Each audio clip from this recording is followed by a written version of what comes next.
بسم اللہ الرحمن الرحیم۔ السلام علیکم سامعین کرام، آج کا بیان فدیے میں ذبح قربان کیے جانے والے مینڈے کے بارے میں ہے۔ وَفَدَيْنَهُ بِذِبْحٍ عَظِيمٍ، یعنی ہم نے دوسرے ذبیحہ کو ابراہیم علیہ السلام کو اپنے بیٹے کے عوض فدیہ بنا دیا۔ جمہور یا علماء فرماتے ہیں کہ وہ سفید رنگ کا بڑی بڑی عمدہ آنکھوں اور سینگوں والا مینڈا تھا۔ حضرت ابراہیم علیہ السلام نے اس مینڈے کو مقام صبیر میں ببول کے درخت کے ساتھ بندھا دیکھا۔ حضرت عبداللہ بن عباس رضی اللہ تعالیٰ عنہ سے مروی ہے کہ اس مینڈے نے جنت میں 40 سال چرا تھا۔ حضرت سعید بن جبیر رحمۃ اللہ علیہ فرماتے ہیں کہ یہ مینڈا جنت میں چرتا تھا اور وہاں سے صبیر میں آیا اور اس کی اون مائل بس سرخی تھی۔ حضرت ابن عباس رضی اللہ تعالیٰ عنہ سے مروی ہے کہ وہ مینڈا صبیر ٹیلے سے اتر کر حضرت ابراہیم علیہ السلام کی طرف آیا۔ وہ عمدہ آنکھوں اور سینگوں والا تھا اور ہمیاتا ہوا نیچے اترا۔ حضرت ابراہیم علیہ السلام نے اس کو ذبح فرما دیا۔ یہ وہی مینڈا تھا جس کی قربانی حضرت آدم علیہ السلام کے بیٹے حابیل علیہ السلام نے دی تھی اور اللہ نے اس کو قبول فرمایا تھا۔ ابن ابی حاتم میں اس کا ذکر ہے اور حضرت مجاہد رحمۃ اللہ علیہ فرماتے ہیں کہ حضرت ابراہیم علیہ السلام نے اس مینڈے کو مقام منی میں ذبح کیا تھا، اور عبید بن عمیر رحمۃ اللہ علیہ فرماتے ہیں کہ مقام ابراہیم پر ذبح کیا تھا۔ عبداللہ بن عباس رضی اللہ تعالیٰ عنہ کی روایت سے معلوم ہوتا ہے کہ یہ جنگلی بکرا تھا۔ حضرت حسن رحمۃ اللہ علیہ سے مروی یہ روایت سے معلوم ہوتا ہے کہ وہ پہاڑی بکرا تھا اور اس کا نام جریر تھا۔ ان بزرگوں کی طرف سے ان اقوال کی نسبت صحیح معلوم نہیں ہوتی۔ یہاں جو اقوال مذکور ہیں وہ اکثر اسرائیلی روایتوں سے ماخوذ ہیں، اور قرآنی روح سے صرف اتنا معلوم ہوتا ہے کہ ابراہیم علیہ السلام نے اللہ کے حکم سے ایک جانور کی قربانی پیش کی اور حدیث کی روح سے وہ جانور مینڈا تھا۔ حضرت صفیہ بنت شیبہ فرماتی ہیں کہ مجھے قبیلہ بنو سلیم کی ایک عورت نے بتایا کہ رسول اکرم صلی اللہ علیہ وسلم نے حضرت عثمان بن طلحہ رضی اللہ تعالیٰ عنہ کو بلایا۔ اس عورت نے کہا کہ میں نے حضرت عثمان رضی اللہ تعالیٰ عنہ سے پوچھا کہ حضور اکرم صلی اللہ علیہ وسلم نے آپ کو کیوں یاد فرمایا تھا؟ جب حضرت عثمان رضی اللہ تعالیٰ عنہ نے جواب دیا کہ رسول اکرم صلی اللہ علیہ وسلم نے مجھے فرمایا کہ جب میں بیت اللہ میں داخل ہوا تو وہاں میں نے 2 سینگ دیکھے تھے، پھر میں تجھے یہ کہنا بھول گیا تھا کہ ان کو ڈھک دو، لہٰذا اب جاؤ اور ان کو ڈھک دو، کیونکہ بیت اللہ میں کوئی ایسی چیز نہیں ہونی چاہیے جو نمازی کو دوسری طرف مشغول کر دے۔ نیز حضرت سفیان رحمۃ اللہ علیہ فرماتے ہیں کہ وہ سینگ بیت اللہ میں لٹکے رہے حتیٰ کہ جب بیت اللہ کو آگ لگی تھی تب بھی وہ جل گئے تھے۔ اور اسی طرح حضرت ابن عباس رضی اللہ تعالیٰ عنہ سے مروی ہے کہ وہ مینڈے کا سر ہمیشہ سے کعبہ کے پرنالے کے پاس لٹکا رہتا تھا اور وہ خشک ہو چکا تھا۔ سامعین کرام، ذبیح اللہ کون سے نبی تھے یہ بھی ملاحظہ کیجیے کہ ابراہیم علیہ السلام کے دونوں فرزندوں یعنی اسماعیل علیہ السلام اور اسحاق علیہ السلام میں سے کون سا فرزند ذبیح اللہ تھا؟ مذکورہ بالا روایت دلیل ہے کہ اس پر کہ راہ خدا میں ذبح ہونے والے حضرت اسماعیل علیہ السلام ہی ہیں، اس لیے کہ یہی مکہ مکرمہ میں مقیم تھے، اور حضرت اسحاق علیہ السلام کے بارے میں معلوم نہیں ہے کہ وہ کبھی اپنے بچپن میں مکہ میں تشریف لائے ہوں، اور قرآن کریم کے ظاہر سے بھی یہی معلوم ہوتا ہے، بلکہ لگتا ہے کہ قرآن کریم نے اس پر تصریح فرما دی ہے کہ ذبیح حضرت اسماعیل علیہ السلام ہی ہیں، کیونکہ اللہ نے پہلے ہی ذبیحہ کا قصہ ذکر فرمایا اور اس کے بعد فرمایا وَبَشَّرْنَاهُ بِإِسْحَاقَ نَبِيًّا مِّنَ الصَّالِحِينَ، ہم نے اس ابراہیم علیہ السلام کو پیغمبر اسحاق علیہ السلام کی پیدائش کی خوشخبری دی جو صالحین میں سے ہوں گے۔ سورہ صافات آیت نمبر 112 میں اس جگہ اللہ نے اپنے پہلے ذبیح کا قصہ بیان فرمایا۔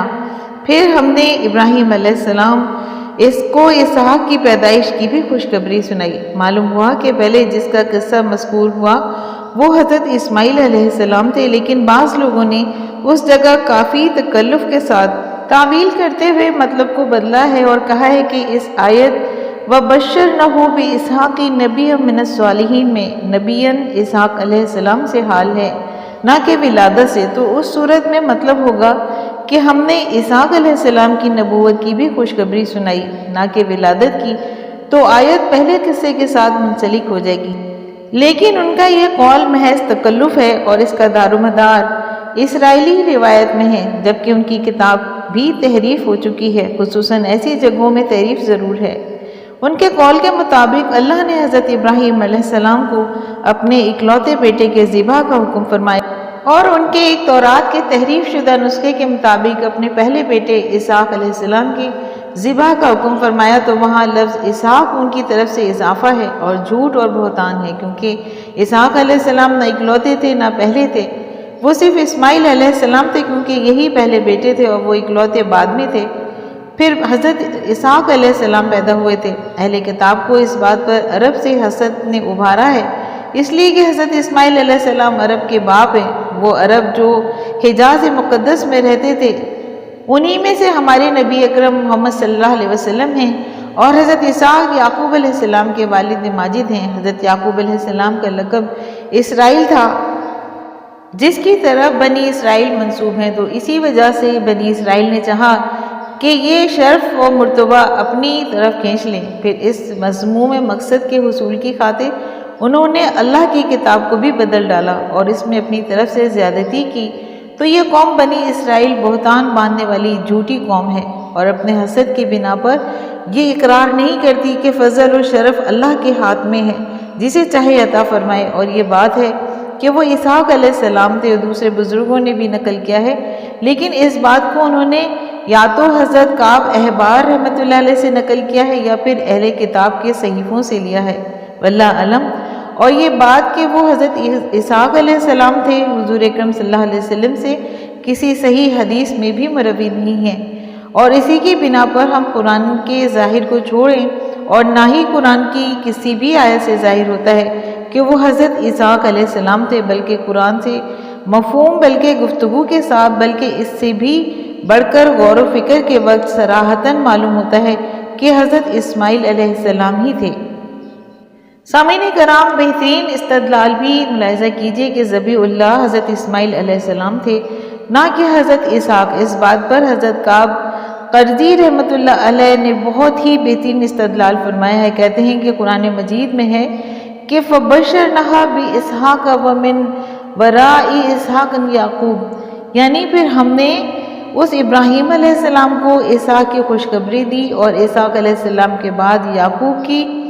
حضرت اسحاق علیہ السلام کی پیدائش سے پہلے ہی اسحاق علیہ السلام سے یعقوب علیہ السلام کی پیدائش کی خوشخبری دی، یعنی بیٹے کی پیدائش سے پہلے ہی پوتے کی پیدائش کی خوشخبری دے دی گئی۔ اگر بالفرض اسحاق علیہ السلام کو بچپن میں ہی ذبح کرنے کا حکم ملا ہو تو یعقوب علیہ السلام پوتے کی خوشخبری کیسے مکمل ہو سکتی ہے؟ اس بات سے بخوبی معلوم ہوتا ہے کہ ذبیح اللہ حضرت اسماعیل علیہ السلام ہی ہیں، نہ کہ حضرت اسحاق علیہ السلام، ورنہ پہلی بشارت کے مخالف لازم آئے گی، واللہ علم۔ علامہ سہیلی رحمۃ اللہ علیہ نے اس استدلال پر اعتراض بھی فرمایا کہ جس کا حاصل یہ ہے کہ فرمان باری تعالیٰ ہے کہ فَبَشَّرْنَاهَا بِإِسْحَاقَ، یہ پورا جملہ ہے، تامہ ہے، اور آگے فرمان باری تعالیٰ ہے وَمِن وَرَاءِ إِسْحَاقَ یعقوب، یہ دوسرا مستقل جملہ ہے، اور یہ بشارت کے لیے بھی نہیں ہے، اس لیے کہ عربی کی گرامر کے اعتبار سے کسی کلمے کو مجرور پڑھنا اور دوسرے پر عطف کرتے ہوئے یہ اس وقت صحیح ہے جب ثانی پر حرف جار کا اعادہ کیا جائے، لہٰذا یوں کہنا صحیح نہیں ہے۔ تو اس قاعدے کی روشنی میں ملاحظہ فرمائیے کہ آیت کا دوسرا حصہ وَمِن وَرَاءِ إِسْحَاقَ یعقوب کی پہلی مثال کی طرح ہے، کیونکہ آیت کے پہلے حصے میں با اسحاق با کے ساتھ ہے اور یہاں یعقوب پر با نہیں ہے، لہٰذا یعقوب کا اسحاق پر عطف کرنا بھی صحیح نہیں ہے۔ پھر کیا ہے تو صحیح یہ ہے کہ یہ فعل مقرر ہے کے ساتھ منصوب ہے، یعنی وَوَهَبْنَا لَإِسْحَاقَ یعقوب، لیکن خود علامہ سہیلی رحمۃ اللہ علیہ کے اس اعتراض میں شک کا امکان ہے۔ پھر علامہ سہیلی اپنی بات میں ترجیح دیتے ہوئے فرماتے ہیں بھی اللہ اسحاق ہے، اور اس کی دلیل یہ فرمان باری ہے کہ فَلَمَّا بَلَغَ مَعَ السَّعْيَ، جب وہ ذبیح اللہ کے اس کے ساتھ دوڑنے کی عمر کو پہنچے۔ علامہ فرماتے ہیں کہ حضرت ابراہیم علیہ السلام کے دوڑتے کام کرتے تھے تو اس سے مراد اسحاق ہیں، کیونکہ حضرت اسماعیل علیہ السلام تو ابراہیم علیہ السلام کے پاس تھے ہی نہیں، بلکہ یہ اپنی والدہ کے ساتھ مکہ کے پہاڑوں میں سکونت پذیر تھے، پھر کیسے حضرت ابراہیم علیہ السلام کے ساتھ دوڑنا یا کام کاج کرنا ہوگا؟ مفسر ابن جریر رحمۃ اللہ علیہ فرماتے ہیں کہ حضرت ابن عباس نے فرمایا کہ قربان ہونے والے حضرت اسماعیل علیہ السلام ہی ہیں، اور یہود کا گمان ہے کہ وہ حضرت اسحاق علیہ السلام ہیں، اور یہود اس میں جھوٹے ہیں۔ امام احمد رضی اللہ تعالیٰ نے فرماتے ہیں کہ ذبیح اللہ حضرت اسماعیل علیہ السلام تھے۔ ابن ابی حاتم بھی فرماتے ہیں کہ میں نے اپنے والد ابی حاتم رحمۃ اللہ علیہ سے پوچھا کہ تو انہوں نے بھی فرمایا کہ ذبیح اللہ حضرت اسماعیل علیہ السلام ہی تھے۔ حضرت علی ابن عمر، ابو ہریرہ رضی اللہ تعالیٰ عنہ، ابو الطفیل، سعید بن المسیب، سعید بن جبیر، حسن مجاہد، شابی، محمد بن کعب، ابو جعفر، محمد بن علی، ابو صالح، ان تمام حضرات کو یہی کہنا ہے کہ ذبیح اللہ حضرت اسماعیل علیہ السلام ہی تھے۔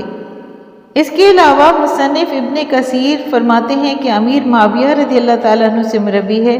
کہ ایک شخص نے حضور اکرم صلی اللہ علیہ وسلم کو یوں مخاطب فرمایا: یا ابن ذبیحین، اے دو ذبح ہونے والوں کے بیٹے، تو رسول اکرم صلی اللہ علیہ وسلم اس پر ہنس دیے۔ عمر بن عبدالعزیز، محمد بن اسحاق بن یسار کا بھی یہی خیال و قول تھا، اور حضرت حسن بصری رحمۃ اللہ علیہ فرماتے ہیں کہ اس میں کوئی شک نہیں ہے کہ ذبیح اللہ حضرت اسماعیل علیہ السلام ہی ہیں۔ سامعین کرام، محمد ابن کعب رحمۃ اللہ علیہ سے مروی ہے کہ وہ شام میں خلیفہ عمر بن عبدالعزیز رحمۃ اللہ علیہ کے پاس تھے، تو انہوں نے اسماعیل علیہ السلام کے قصے کے بعد عمر بن عبدالعزیز رحمۃ اللہ علیہ کو اپنا مذکورہ استدلال سنایا، تو حضرت عمر رحمۃ اللہ علیہ نے شام کے ایک آدمی کے پاس پیغام بھیجا،